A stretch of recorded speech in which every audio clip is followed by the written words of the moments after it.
Good evening, ladies and gentlemen. Welcome to Kalinga Literary Festival's Bhav Samvad. Ras and Bhav are beautifully articulated by Bharat Muni in his ancient work of dramatic theory, Natya Shastra. Rasa, the essence, denotes an essential mental state, whereas Bhav, the state of mind, is often translated into feeling, emotion, or mood. And today we are going to be in Bhav Samvad, conceived by KLF, which is the Kalinga Literary Festival, with Mayank Mahajan, who has made his debut with his novel Balan and Dheera, A Tale of Kalyug, published by Authors Press. This is Varsha Singh welcoming all of you for the session.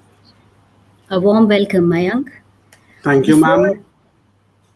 before moving ahead, let me introduce all of you with today's author in conversation, Mayank Mahajan.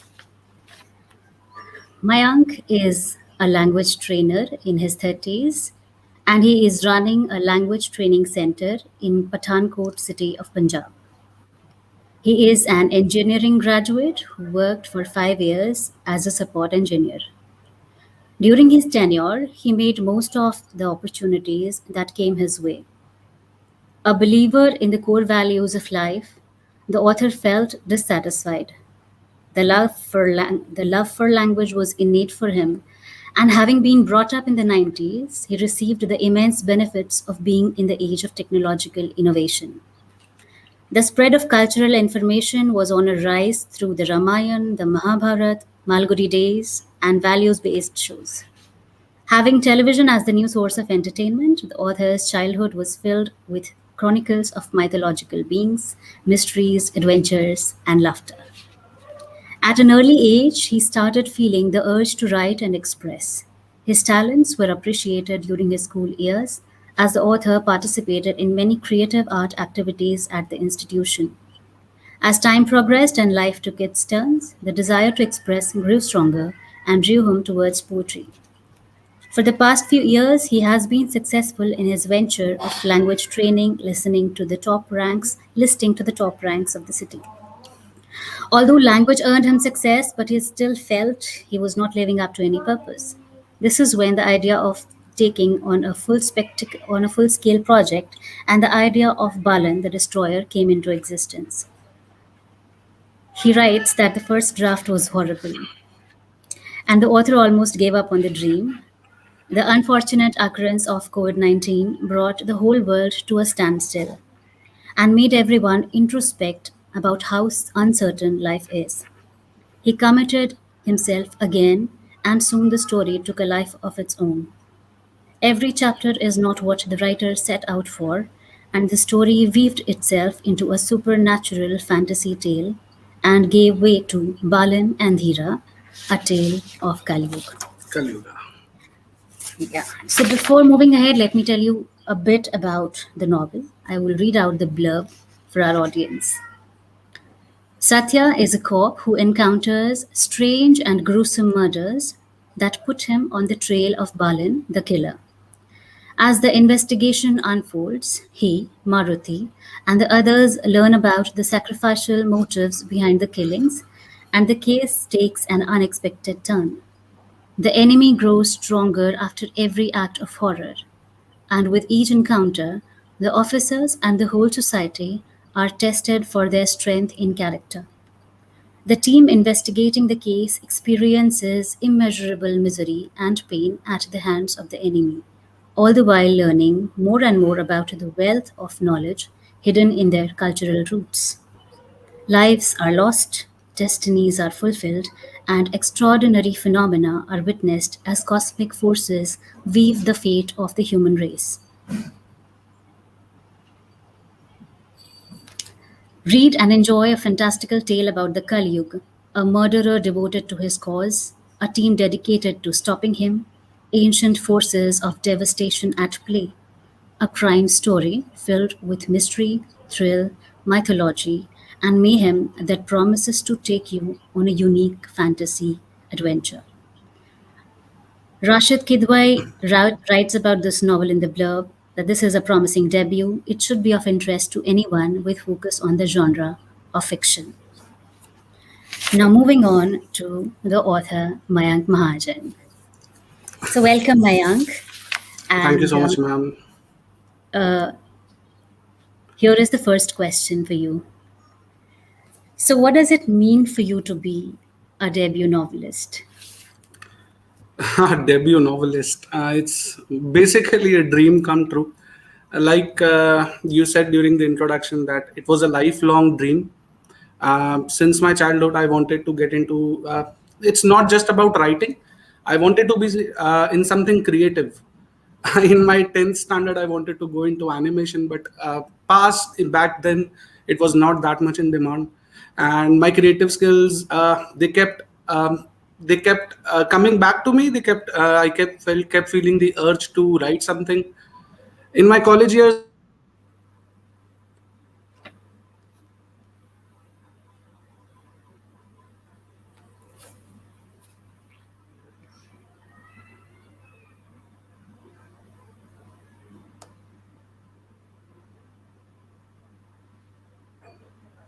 and I believe there is a slight internet glitch. We'll try to connect back with Mayank.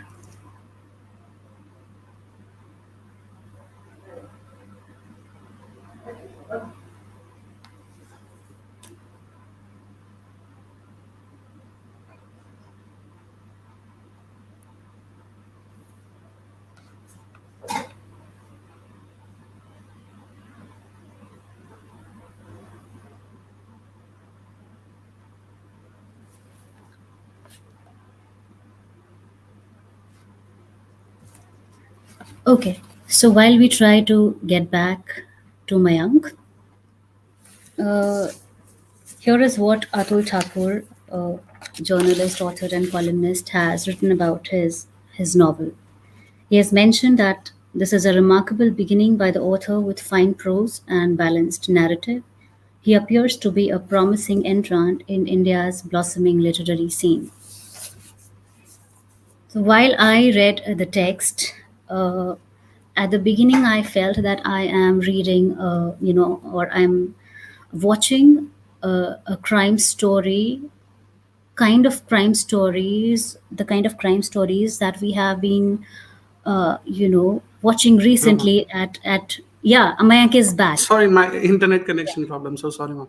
Okay, so I was telling our audience that while I was reading this text, in the beginning, I felt that I'm watching some crime thriller on Amazon Prime or Netflix, but later on, it turned something really different and out of the box, something which I haven't read earlier. So, Mayank, getting back to you with a question.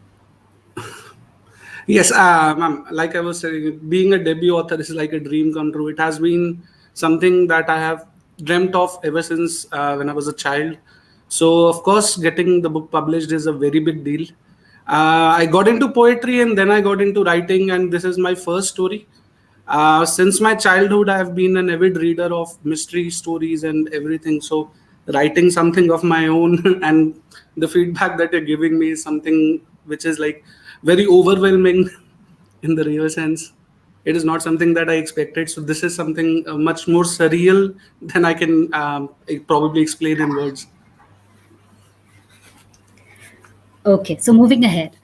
As you have mentioned that you were an engineering graduate before starting with a career as a language trainer. So, did you take any specialized degree or course in language before starting up, or you just went with the flow? How did that happen? The love of language is very deep rooted for me. It is not just about the English language. English language just happened to be there because I was fortunate enough that my parents got me into a convent school, and English was something that was a mandatory medium of communication there. So I got a hold of the language from there. I had very good teachers while growing up. They taught well and then stuck with me throughout my life. And when it comes to training, special training, I've not gone through any formal training for writing. This is something that I've been experimenting with for a lot of years. So this is something that I have worked on and polished. I have done some horrible writing in the past.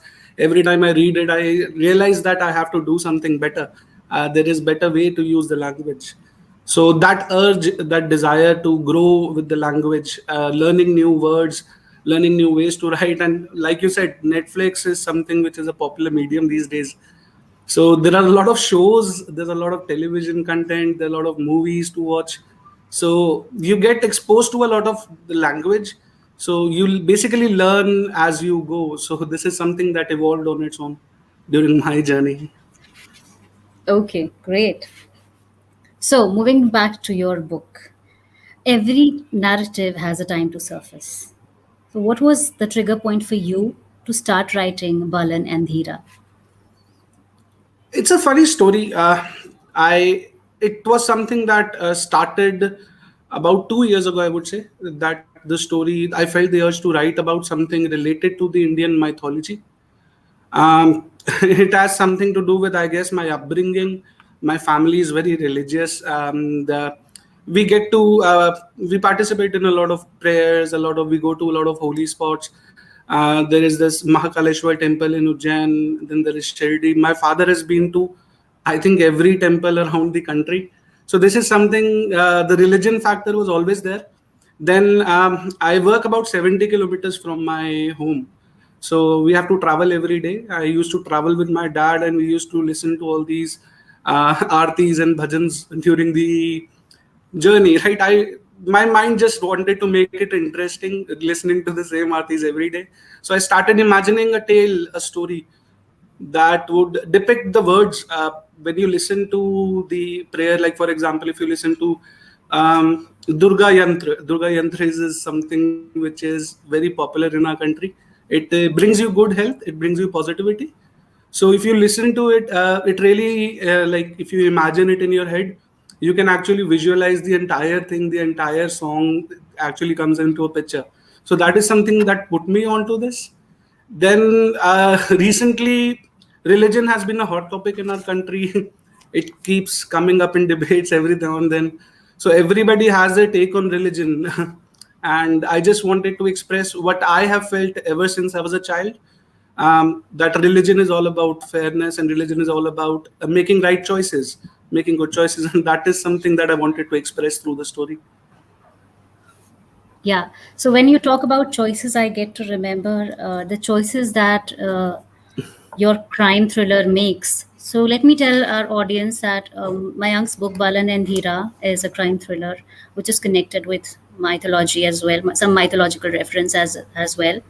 So one interesting thing, I don't want to like put out the novel completely, but one interesting reference is that there is a criminal, who starts uh, putting on with a lot of crimes from the beginning of the novel. And we get to know that with each chapter, the criminal follows a pattern of killing people through, their sun sign. He kills according to sun sign. So that is one, very different and interesting factor of this text. So Uh, moving ahead, yeah. I was saying that every serial killer needs a pattern. There has to be a rhyme and reason. There has to be some logic behind the killings, and basically, the pattern is something that defines the entire chain of events, and it gives the story the form that it needs. Because when you want to get into the supernatural world, if you want to explore the mythological field, you want to dig into aspects that are related to it. Astrology is something which is universal, because despite all the cultural differences, people all around the world believe in astrology. So this is something which is a common trait, a common point that unites us globally. So it also gives the story a global like appeal. The point was that for the element. Okay, interesting. So moving on to another question, Mayank. When did you realize that you're writing a long narrative? Was that a conscious decision? It was never a conscious decision. You would not believe the writing, the process that I went through was quite different. Instead of this story was basically, it came in chunks in the beginning. So I had big parts down, but then again, no, writing the long narrative was never a part of the decision. It's just that when I finished the first draft of the book, There was a lot of content that needed to be explained, because when you write a mystery, you need to make sure that all the dots are connected. If you leave any thread unraveled, the entire thing falls apart. So that became the necessity. The long narrative was not something that I imagined, but became a necessity for the book, for the story to be justified. Okay. All right. So there was a period you have mentioned it in your bio as well, that there was a period which made you put this narrative off your loop. What made you do so, and how did you get back to it? It was a very once I wanted to write the book, the idea, like I told you, that 2 years ago, the idea started brewing up that I want to write about mythology, I want to write about mythological characters, I want to try to take my like explain my take on the religion that I've been brought up into. So the first thing that comes to mind when in any story is that you need a villain. So the only thing that I focused on initially was choosing a villain. I just needed a bad guy, and it was not easy to come up with something, because you have to imagine the character, because this is the primary character that you're going to build the story around. So it is something that requires a lot of thought. The name Balan that I chose, it is basically a name of a destroyer in Sri Lankan mythology. So I needed a good name. I Googled it, and I found one that I could work Okay. with. So I started the story of Balan the Destroyer. So my basic thought process was that I want to build up this character. I want to give this Balan character a good backstory, a strong character building, so that when he comes out as a villain, it really like works out. But when I started writing, it was a funny incident, because I wanted to write. I was not getting the time, because usually teaching and visa process takes a lot of uh, my entire day goes into that. So I didn't really get time to write back then. So I once had a big fight with my family. I went to Manali for 3 days, and I was like, I need to start this at least. I need to start this. And I went there, I wrote the first three chapters. When I came back, I did not like the draft at all. It was very, it went into a lot of description, so the narrative became boring. So something that if I cannot conjure up the courage to read it, how can I expect anyone else to read it? So that is the first time when I started writing this story. It fell apart completely, and I dropped the idea, and I got back into my hectic schedule after that. Okay. So I was about to ask you this question, which you have already started answering. I would want you to, share the process of writing this novel with our audience in a bit more detail. Like, what kind of experience did you undergo while writing, editing, and finally getting this book published? The writing part was something, when the lockdown happened, finally, when the quarantine, I mean, it was an unfortunate situation, because this pandemic, it affected the entire world, and it brought everything to a standstill. I think this is an opportunity that many people took, not only me. Many people started to reanalyze their life choices, because being locked down in your home, and basically people realize that it is really not that expensive to live just like that. It's more like we keep ourselves in this illusion that we need to keep working, we need to keep earning. So that is something that I went through, at least. I don't know about others. I saw a lot of Facebook posts and people sharing their experiences, reevaluating their lives. And this is something that happened to me. And I started working on the story during the lockdown, when the lockdown started. But of course, the first chapter, I just focused, what I decided was that the kind of material that I like to read, that I like to watch on various channels, I want to write something that appeals to the present generation, because the present generation does not really have a lot of patience to go into like detailed descriptions of things, and they get bored. Like, it is a well said a quotation in the book industry: if the first 3 pages don't work out for the younger generation today, they don't actually go through the book. So first 3 pages, the first chapter matters more these days. So I gave all my effort to the first chapter. I just tried to write the best I could out of the situation that I wanted to create. And slowly the story started taking a life of its own. Things started to link up in my head, and I kept writing, but I only could write like wrote down the major ideas that I had for each chapter. I broke them into chapters and I wrote down the major ideas.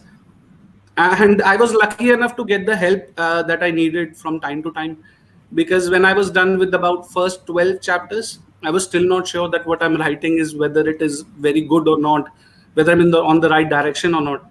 So I found this mentor. She lives in Australia. One of my students got me in contact with her. Her name is Rose Goodsell, and she's a wonderful human being. She's 74 years old. She goes to Gurdwara for seva. She performs seva at this age, and she has a very tight schedule. And be keeping the time difference in mind, she worked on the first 12 chapters with me over a phone because she could not operate a machine like computers and all. So she worked with me over the phone, and believe me, she worked till 4 in the morning at her, like according to her time. And she was a great help because she helped me develop a writing style. She worked on the first 12 chapters. She helped me understand that where I lack when I create a story, where I need to add more descriptions, where I have used long sentences instead of that. Mystery works with shorter sentences, but there were certain facts about writing that I did not know, and she helped me learn those skills. And after that, the rest of the book, I took her cue, whatever she molded out for me. I used that as a like a like a threshold. Like I want to keep it at this level at least, and that is how the process started, the editing process. And it took about 5 attempts to get everything in order, and to get the details right, to make sure that everything was just like I imagined it out to be. I mean, the story is nothing like I imagined initially. I had just one character in mind, Balan. Dheera was something that came out of the story, and it really turned into something I didn't imagine at Yes, all. I was about to ask you about that. And I have seen you mentioning that you had a different working title for the novel in the beginning. How did you come to the final title, Balan and Dheera, A Tale of Kali Yuga? It happened over a WhatsApp chat with Atul sir. Atul sir is he's my literary agent. He's the one who helped me with the entire process of publishing.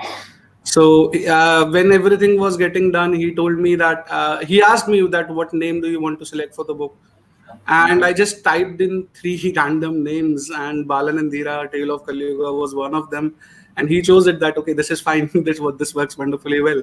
So it is something that he chose. Okay, great. So you got a good support in I selecting the was final fortunate. title. I Great. was fortunate.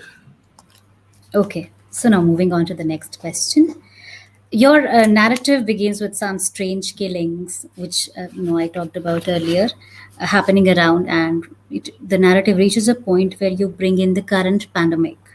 How did that happen? Like, did you plan for it? I don't think that you planned for it in the beginning, or like, how did that work out? It happened because the lockdown had happened, and there was this interesting perspective.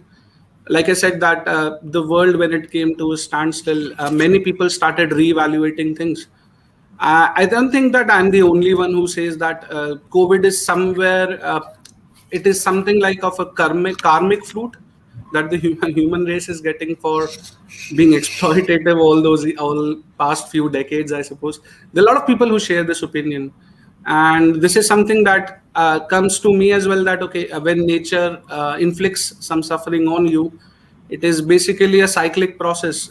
You start something and you're bound to get a reaction, right? So this is something that I feel that the COVID pandemic can teach the world, the entire generation, that we can develop in more sustainable manners. We don't have to be exploitative all the times, right? So this is something that I wanted to convey. And the pandemic slowly came into the picture because I needed something apocalyptic to happen around the world, and this was something that was already going on. So another factor that came to my mind for deciding to include the COVID pandemic in the, it is not directly included, it is included as a description. And the reason for doing that was to help people connect to the story, because the story that I've written, I've not included any time frame specifically, but then again it reflects the modern times. So it is something that helps people get attached to realistically when you're writing a fantasy, when you're experiencing a fantasy. So this was something that I wanted to include to help people connect with the story. Great. So we all know that drawing mythological references is a hefty task. It's not easy at all. Writers spend years reading and researching before starting to write, keeping in mind the cultural complexities that mythologies carry. So, what kind of research was involved in the process of making mythological references in your storytelling, other than visiting the temples? Would you like to share your reading list with us? I'll tell you, I'll be completely honest about this.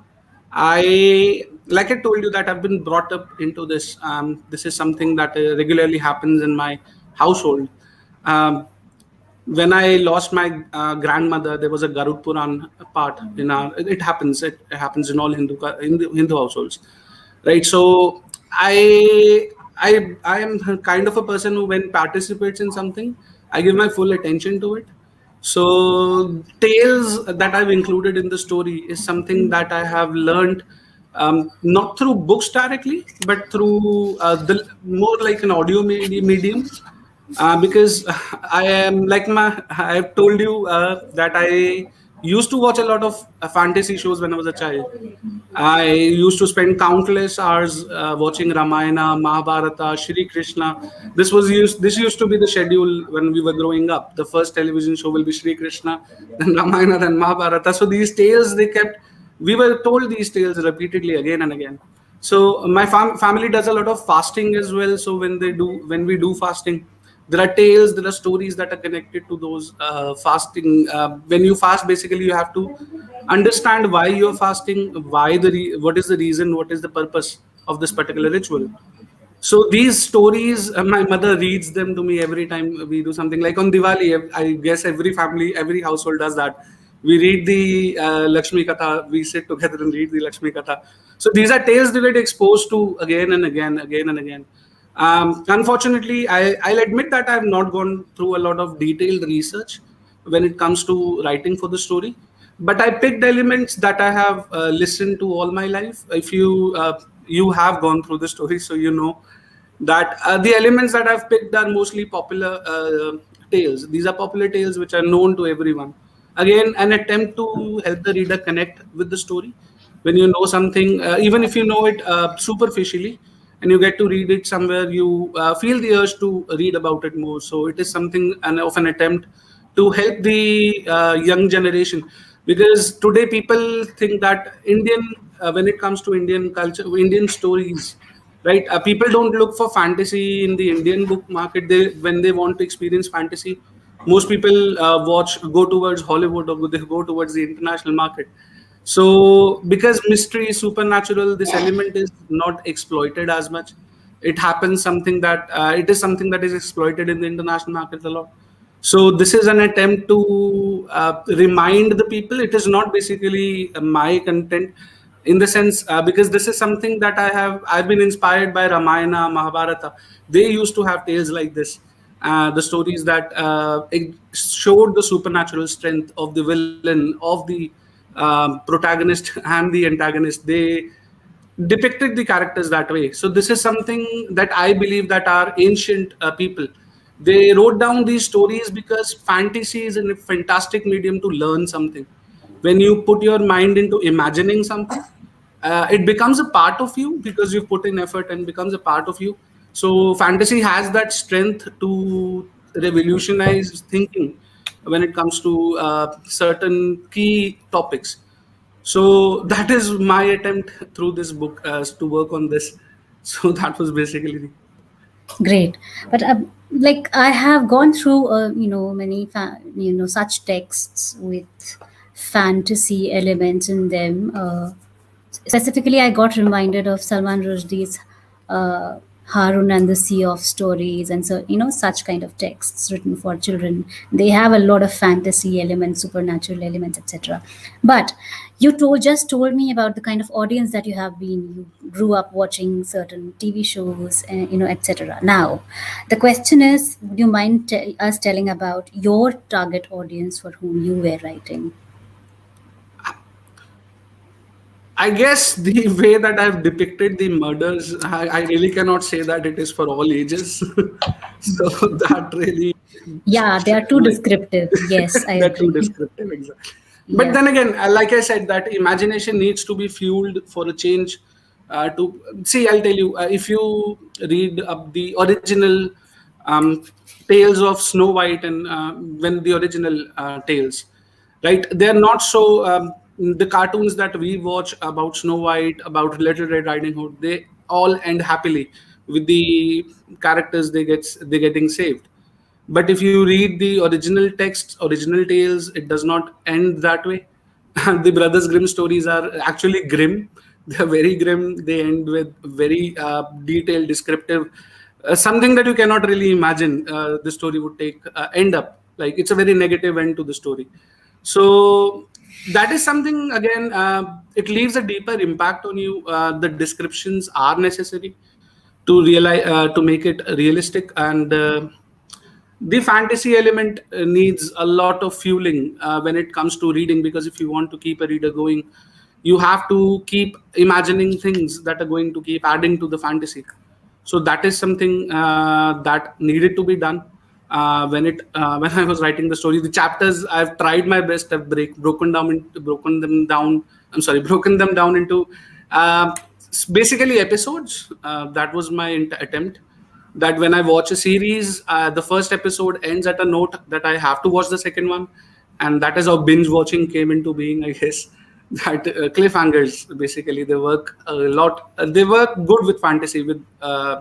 So that is something that I attempted in each chapter. I broke down into cliffhangers and everything.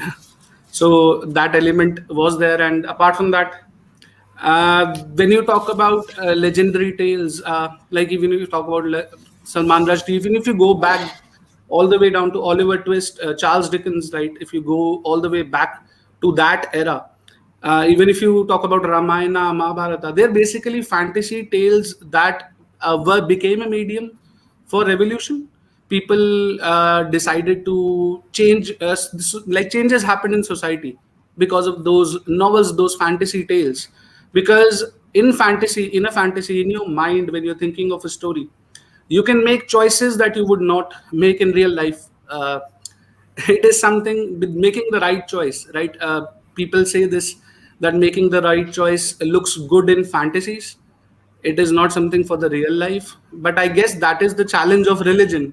Religion challenges you to do the same thing. That don't keep the right choices in the fantasy itself. Learn from them and implement them in your real life. All right. Now, because you have referred to religion, while reading your novel, I found that, specifically male characters predominate the narrative. Also, there are only, Hindu characters around the tale. Any specific reason for these choices? First of all, I'm a feminist. I'll declare that straight away. Right? It is not Thank it is not something that came into like I had this idea in mind that I want to keep only male characters. But the story that I was building, it revolved around criminals and police force. These, although not completely, And but do you think majority. women are not criminals? See, I was going there. These Sorry. fields, they have a majority of the people who are in this field are men. Women do commit crime, but they don't get caught. So we don't really know. And apart from that, just I guess a poor joke. So the women do commit crime, but then again, if you look at the statistics, if you go for the data, male, these are two sections which are traditionally male predominated. So it is something that happened again. The character Bajnath, one of the characters in the book, he is a priest, and priesthood is something again in Indian culture. There are very few examples of women who have taken to priesthood, but then again, you can find countless examples of male. Again, it's a male predominated field. So it was something that came as a demand of the story, I suppose, not a conscious choice that I wanted to include male characters. I have included strong female characters into the narrative. There is Varsha, there is Meera, and they all have their part to play. And again, this is something that goes on. I'm not going to say much about this. I'm working on another narrative. I'm almost done with the next part of this story. This story continues into another tale. So, Okay. the complaint that you have about this one, I'm sure that I'll fix it in the next one, because it was something pre-planned as well, because I have characters that I want to build slowly into the story. Okay. Lovely. And So, there was another aspect. I'm sorry. I'm sorry to yeah, disturb. please go ahead. Yeah. Yeah, there was another aspect that you asked, that apart from the male characters, the Hindu mythology seems to be something which has dominated the narrative. It was again because I wanted to see. I'll tell you very honestly, being a Hindu, I have been grown into this religion. I've been groomed. I've been given the necessary teachings and values. So I know the religion completely, and I guess it is only fair that I write about something that I understand, and at least I think I understand. So this is something that was a choice that I had to make, and basically I wanted to reflect the legends of the Indian mythology, the Hindu mythology. I wanted to attract the people towards back. I wanted to take people back into the time of Vedas and attract the younger generation towards there's a lot of knowledge in our culture that we have basically we do not engage into it, because basically the modern life does not demand that you have cultural knowledge. As long as you have technical knowledge, as you have communicative skills, you're good to go. You don't need to have any specific cultural knowledge. So people, students, actually the younger generation, like for example, if you see nowadays, a lot of people are getting into technology. Everybody wants to learn coding, everybody wants to learn programming, they want to change the world. But then again, uh, that is necessary. Along with that, there's a lot of character development that is needed. The character development is something that religious teachings are supposed to do, and because most of the people these days, they have eliminated that aspect to a very, like, it has diminished a lot. So I think that as compared to the past, when teaching in gurukuls was all about overall development, right now we are focusing more on academic development, technical development. We are not worried about the character development and the preservation of culture. So that is something that can be done through fantasy tales, through knowledge, and through books that people can read and enjoy. Okay. Great. So now one of your prime characters, Dheera, refers back to the Treta Yuga, the age of Rama. How did you conceive the idea of creating a sub narrative around Dheera situated in that age? Um, Lord Ram, I think there's a fantastic way to explain this. That the name Dheera, when I chose this name, I wanted something that resembled an iconic character from the Indian mythology. Dheera is a name for Lord Hanuman, and it is a synonym. So I guess it happened when I started thinking about Dheera as a character. I wanted to build him up. There has to be an evolution when you want to build a character into supernatural strength. There has to be a proper way. It cannot just happen overnight that the person wakes up and with incredible powers. So this is something that is not digestible, and this is something that happens a lot. But then again, there has to be an evolution to the character. So the Dheera character, along with my tale, also connects to Lord Shiva's power of time and space. So the tale also has elements of that. So Dheera, when he went back into time, I wanted to put him into a place where something where he can learn, where the supernatural awakening can happen. Right. Again, I needed a popular character, and there is no one more popular throughout the world than Lord Ram, I suppose. And this is a name that everybody knows. Every Indian household, every Indian, um, I guess everyone who talks about the Indian culture, the first thing that comes to their mind is Lord Ram. So my choice of Lord Ram was based on that I wanted a time frame where people actually know a lot about, people who can connect, like people can connect to it. So I chose Lord Ram based on that. But a fantastic way to understand this, this is something that I realized later, that I entered Hanuman into my story by using a character name, and I think it was inevitable that Lord Ram will enter the story because Hanumanji always finds his way to Lord Ram. The story took a life of its own, and something that happened. It's a happy coincidence. I'm very happy about it. That it happened is something that I realized later, that I inevitably ended up taking Lord Ram and Lord Hanuman into the story, and that is something that really, it was a happy coincidence for me. Okay, lovely.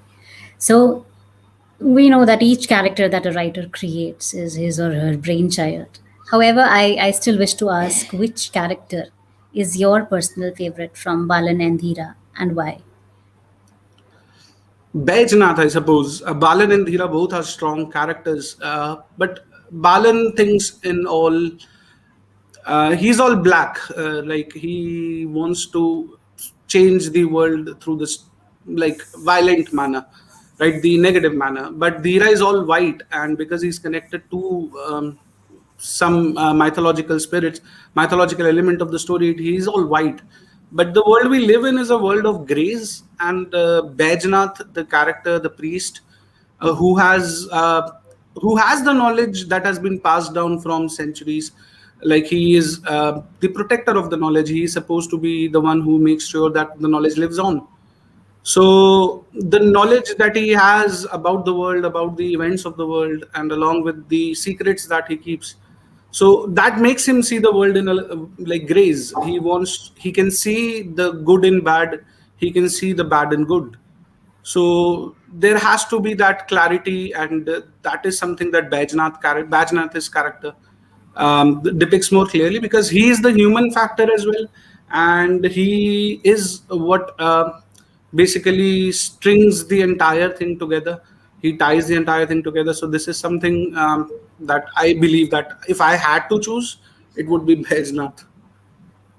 Certainly, he plays the bridge. Right. Yes. So, yeah, in your novel, Balan and Dheera, you have drawn a strong reference to Rakta Beach, who fought with Shumb and Nishumb against goddess Parvati and goddess Kali, according to the mythologies. So, according to the myths, he was devoured by goddess Kali. However, as per your narrative situated in Kali Yuga, you bring Shiva to end the demon. Why? Would you like to elaborate something on this?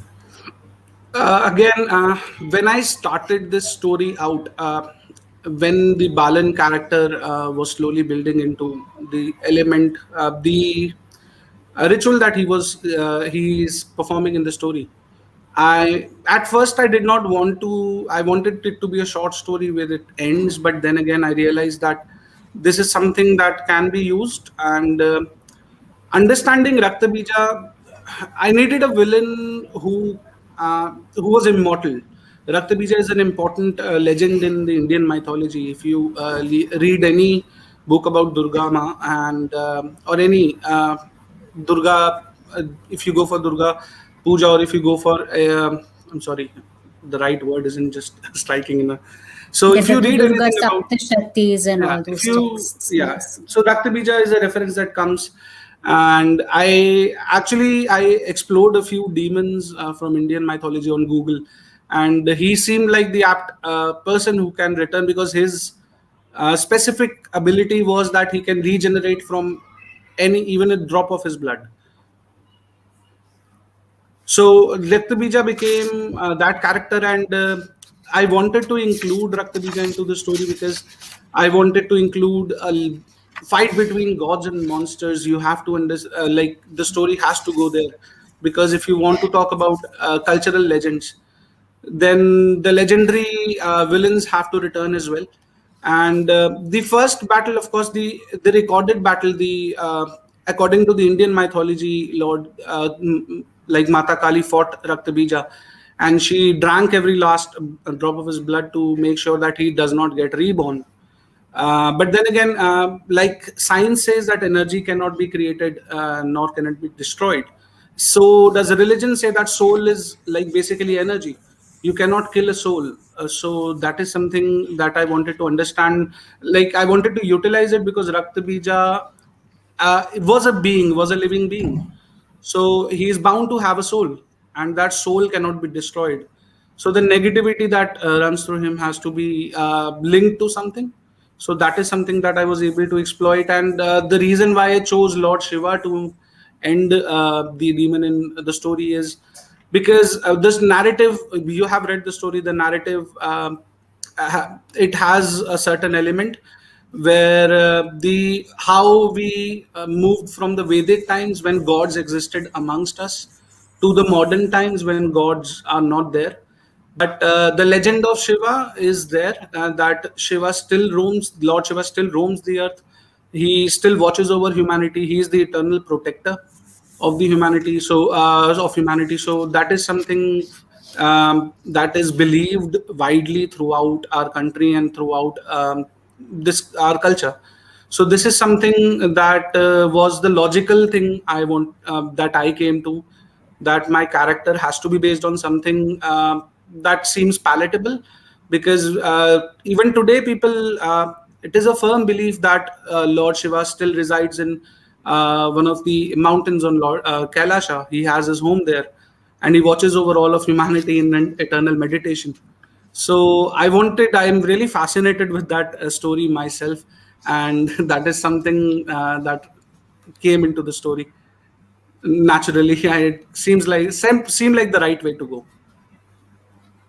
Very well. So I usually ask this question to, writers or writer friends I meet. So I'm going to ask you the same question. Has there ever been a point where you thought the reader is not going to understand something in your text? Have you ever imagined yourself in the reader's shoes while writing? It happened when I started writing. I Because when you start writing something, you want to use the best of your language skills.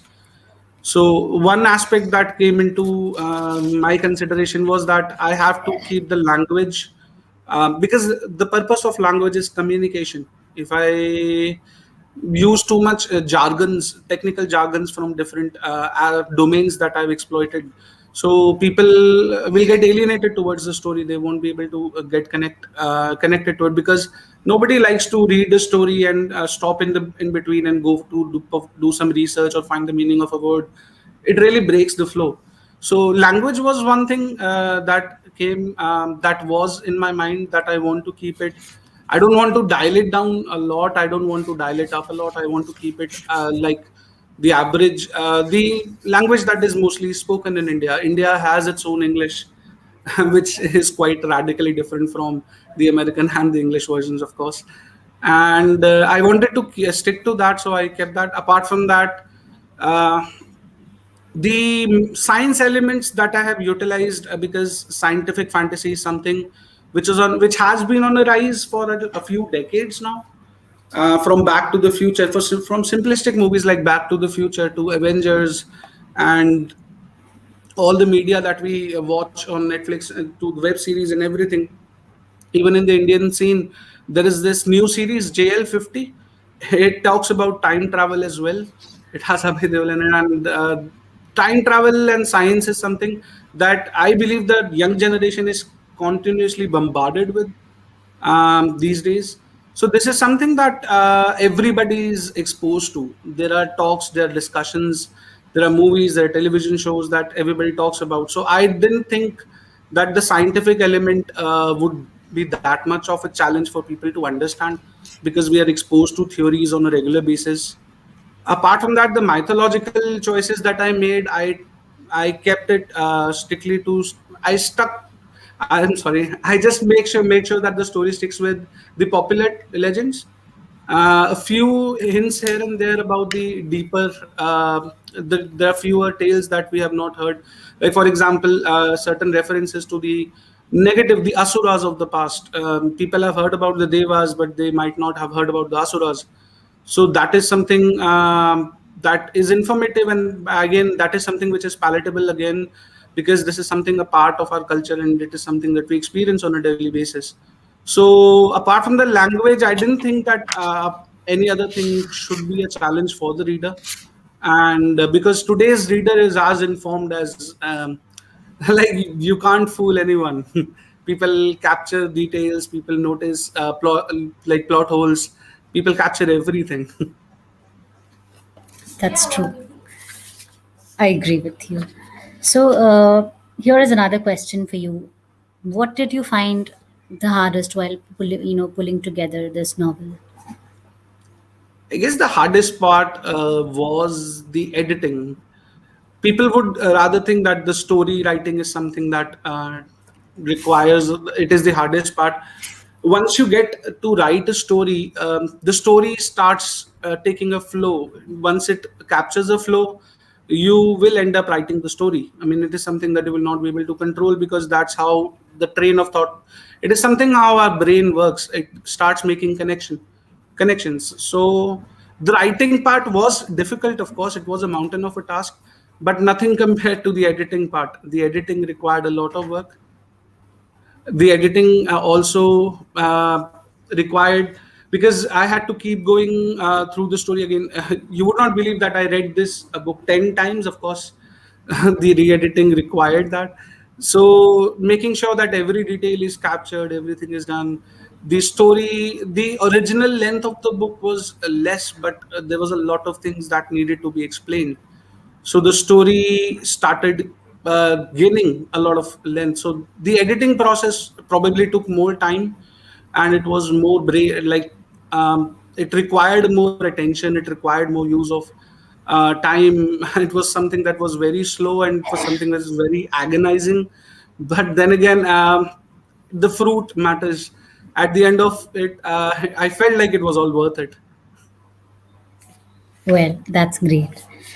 Now, you have mentioned that you also write poems. What kind of poems do you write? Can you read something for us? Anything. Poems. I used to, I mean, I still write poems, but then again, I write them very rarely, because sometimes I feel like when I go online on social media in the morning, I want to express something. I write a few lines, I write small verses to express what I'm feeling. But that is what I've been doing lately. I used to write a lot of poems in my college years. My college years required it might sound cliche. I went some tough through some tough times, and like college life has a lot of ups and downs. You feel like there's not a lot of room to express yourself. Sometimes it happens. Everybody has their own experience in college. My college life had a lot of, I had a lot of friends, but very few people I could actually talk to or express my opinions to. I guess one of the reason there was the cultural difference, because I've been brought up in Delhi, and when I went to college, it was in Punjab. There was a lot of difference in culture as well, and that stereotype also comes into play. People don't like Delhi people. I tell you, Delhi people are not Well, like Delhi. that's too much of a general statement, actually. Yeah. But anyway, So I tell you, so that is something. I did not have a lot of medium, like a proper channel to express myself.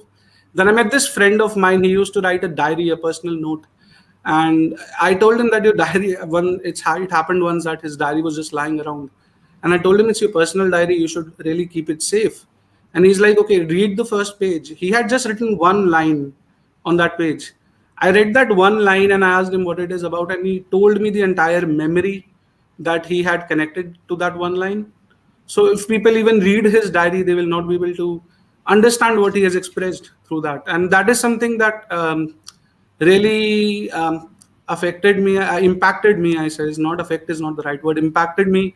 I wanted to, I wanted to write as well, and this was something that happened. Like I told you, that in my younger age, there was a lot of time, there was a lot of passion for this, but later on, priorities changed when it came to career development. But fortunately, I found this guy. He helped me get back into writing, and then I started writing poems.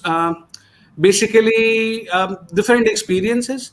Now, I was a teenager back then, so you understand the experiences that mostly that teenagers have are mostly about love and mostly about. I mean, it is kind the poetry genre is something that like love is an expression that dominates poetry. So it is something like that. I write about that. I wrote about that initially, but then I got into social issues.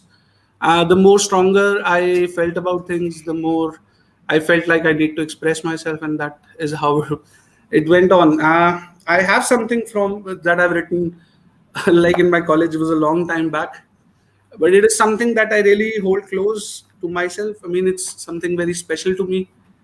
So I can read that if you want, if that works, right? Yeah, sure. Please go ahead. So the it's basically my first attempt to write a sonnet.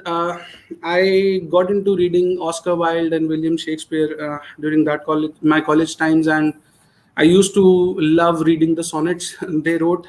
So I wanted to try my hand at sonnet writing. So this came as an experiment out of that. So I'll read it. The title is Love. It goes something like this: O fair maiden, across the glass, your beauty pierces through my heart. Your silent eyes staring at the skies with a slight smile as birds fly by. I stare at you, can't look away. The more I see, all I want is to stay. O fair maiden of my dreams, your smile to my ears is music serene, a mesmerizing scent like flowers fresh, a touch so soft as if wind caressed. When you talk, nothing else I hear. When you walk, for your every step I care. O fair maiden, just look at me. For once with love, be next to me. Hold my hand and we shall walk. Your head over my shoulder, as about us we talk. Life means all with you to share. For you, for beyond my limits, for you I care. O fair maiden, is it too much to ask? A chance at happiness, forever to last? For you make me wonder with every gaze, our own fairy tale, beyond time, beyond age, savoring its flavors for as long as they last. Be mine, fair maiden, across the glass. Beautiful. Thank you for reading that out. It was really beautiful. This is one form of expression that love. I mean, this is something that I felt back then. But then again, I've experimented a lot. There's another poem that I would like to read, if that is okay with you. I mean, Yeah, it and will. just after that, we'll pick up a question from the audience. Sure. Just one more poem, just 2 minutes of your time, because this is something that will. You've heard the first poem. It reflects love in a very different light. This one is slightly different. There was this girl with whom I was violently in love. To what extent, it was hard to judge. For her, I would indulge in a fight or a brawl, bring down the enemy, regardless of him being short or tall. There was a change I felt with she being in my life. Nothing else mattered to me. I felt for her I had been alive. Confessing to my God with all humility, I'm kneeling. If anyone would have ever tried to hurt her, I might have even killed him. Consequences didn't matter because everything was meant for her. I could have been a saint, but for her, I chose to be a monster. Just so that she never chooses to be apart, how devastated I would be with a broken, cruel heart, unaware of the fact to what extent her love had I'm sorry, her love had driven me out of her life. She was ready to tear me, although she was not able to, because I was not ready to leave her. Her love still prevails in my life, with her lying dead in my freezer. Two aspects of love. Poetry Lovely. helps you Yes. express. When you're angry, you write poetry like this. When in a good mood, you write poetry like the one we discussed before. Very well. So Mayank, it's time that we take a question from our audience. So here Mhm. is one. I have read the book and the story is great. If you get a chance, would you like to change something about the story? I don't think so. There's anything I would like to change in the story. The Like I told you, that it took a lot of time to create this story. The elements that I wrote down first were major chunks to the story, and when I connected them later, it took a lot of time to make sure that all the gaps are filled. So the point that story needed to be changed, it happened. It changed a lot during the editing, and finally, when I was done with it. When we were done with it, there were a lot of people who helped me out during this. And finally, when we were done with it, it felt like complete. It felt like something that was um, justified as a project. When you're taking up the task of writing, there's a certain obligation towards the reader. So I think that the story meets the reader's expectations, and there's nothing I would like to change about it now. Very well. Another question, and this is not from the audience. This is a serious Mhm. question coming to you. So, to quote Stephen King, when your story is ready to rewrite, cut it to the bone, get rid of every ounce of excess fat. This is going to hurt. Revising a story down to the bare essential is always a little like murdering children, but it must be done. Unquote. Can you tell us more about the process of rewriting or the process of getting rid of the excess? The rewriting process has it was something of a opposite case with me, I would say. Like I said, that most of my major elements that I wanted to write about the book, I first divided them into chapters. Once the chapters were there, the narrative needed to be built, and for the narrative to be there, for the suspense, like for example, when you watch a movie, in a movie you have the music, you have the lighting, you have the props, you have the set, everything to create that ambience, that the viewer should experience the thrill. Like for example, if you go to see Conjuring, if you go to see Lakshmi, for that matter, the music, the tone, everything is created in that matter, in that way, that the reader is able to, the viewer is able to experience the entire thing, the thrill of that scene that has been written. So when it comes to books, in a story, you have to create the whole scene in someone's head. They're not actually able to watch the way you see it. You have to write this in a way that he or she is able to imagine the same scene in their head, and that requires a lot of description, because creating all that effect with words is something that is a big challenge. When I was writing the first draft, it did not occur to me, because all I thought that writing was about, okay, I need to write chapters, and once I have the story on paper, it will be ready, right? But when I started, like I told you, that Rose Goodsell was a person who helped me. When she started working on the story with me, she told me the importance of pauses, the short sentences. You have to include breaks to give your reader bits of information, so that the brain absorbs that information in those small parts, and piece by piece the picture is created in the reader's head. So that is something which was a lot of a challenge. So the quote says that you have to remove a lot of excess fat, but here, the as something opposite happened, because what I had in the beginning as first draft lacked a lot of things. There were a lot of gaps, there were a lot of connections that needed to be made. So for me, the editing process was not as much as removing the fat, as much as adding more to the story, so that the story is able to take the shape that I wanted it to. Now you have read the book, that the book does not have any side tracks. The main plot of the book goes from the first to the last chapter, and there's a lot of content. And because a lot of that content, because we have talked about time travel, we've talked about space time continuum, we've talked about relating science with religion, understanding religion from the scientific perspective. There were a lot of things that were added to the story, and they all require a justification of their own. So initially, adding all these elements seemed like the right idea, but later on, connecting them was something that required a lot of work. So for me, the story gained more length rather than lose it, and I guess you agree that there's nothing. If I remove from if there's anything I remove from the story falls apart. There's some part that gets left unanswered, and that is not something we want to do. Very well. So the next question for you, Mayank, and we are like very close to the end of the session. Hmm. There have been multiple representations and interpretations of Shiva in Indian literary scene, starting from Salman Rushdie to, a popular writer like Amish Tripathi. How do you establish your interpretation of Shiva, and how is it different from other representations? I think the prime difference would be that I have read all these books, and each one of them is a gem of its own. I mean, the way people have taken to the character of Lord Shiva. Lord Shiva has a lot of shades to him, I would say.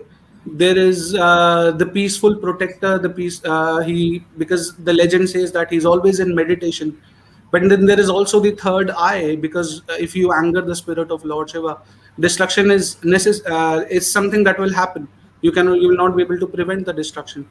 So there are a lot of emotions, there are a lot of shades to the character of Shiva, and every writer has picked his own favorite shade, I suppose, and taken the story and created a story to elaborate that shade. For example, if you read most of the latest books that venture into mythological fantasies, characters related to Indian legends like Shiva, the tale of Kalki, and Ramayana, Mahabharata. Everybody, if you read the novels, they are depicted. The legends are there. The character value has been embodied in the character that is the protagonist of that story, right? And that character develops more realistically, so that realistically realistically in the sense that realism becomes a part of it, and so that people are able to view Lord Shiva as a human, so that his values are something that they can embody in themselves. My take differs in the sense that like I said, Ramayana, Mahabharata, I've been brought up into these tales. I've been exposed to fantasy, mystery, and thriller all my life, and this is something that I wanted to include in the character. So the depiction of Lord Shiva from my end is more of a supernatural aspect of his character. Apart from that, the very idea that Lord Shiva is the protector, right? So the protector is he was the stories. He was the main element that I wanted to include in the story, because when you talk about Lord Shiva, uh, he does not judge you. He does not give you second. I don't suppose it gives you a lot of second chances, because he sees right and wrong very clearly, right? If people say that he is very innocent, that many asuras were able to take advantage, they were able to get Lord Shiva to grant them wishes, like the tale of Bhasmasura, that Bhasmasura can burn anything he puts his hand on down to ashes, right? Lord Shiva is not like that. Lord Shiva, for me, if you want something from God, God will give it to you, and he will watch that what you do with it, because what you choose to do with that ability is going to define where you're headed. So if you choose to destroy, you end up destroying yourself, and if you choose to build, you basically the power keeps rising, the it keeps multiplying, the positivity keeps multiplying. So that is something, that is an aspect of Lord Shiva that I take on, and that is something that I wanted to portray in this story. So that became the, I guess that is the only difference. I've kept it more into the supernatural. I moved from realism into completely into supernatural. But then again, the story does seem realistic. I suppose you've read it, and it does seem realistic, right? Uh, I want to leave that up for the audience. I really don't want to That open is all the something for the cards. audience. Yeah. So, Mayank, the final question before we end today's session. Uh, what is coming next from you and when? I've been working on a sequel to this book. I am done with the writing process that I told you. That first step is always getting the major chunks. For me, it works this way, that whatever major elements I need to include into the story, I should write them down first. So I'm working on the chapters, and I'm almost on the 20th. So I hope the first draft will be completed soon enough, and the editing will take as much time as it needs, I suppose. So you will be you'll be reading a sequel to Balan and Dheera very soon. That's great. So I'm wishing the book a very good luck, and I'm wishing the author also good luck for the success of this novel and for your future endeavors as well. Thank you Thank so you, much. Thank you so much. Mayank, for joining us. Thank you. My It was sincere a thanks to wonderful all the audience. experience. Same here. My sincere thanks to the team of Kalinga Literary Festival and all the audience who joined us this evening. Thank you very much. Good night.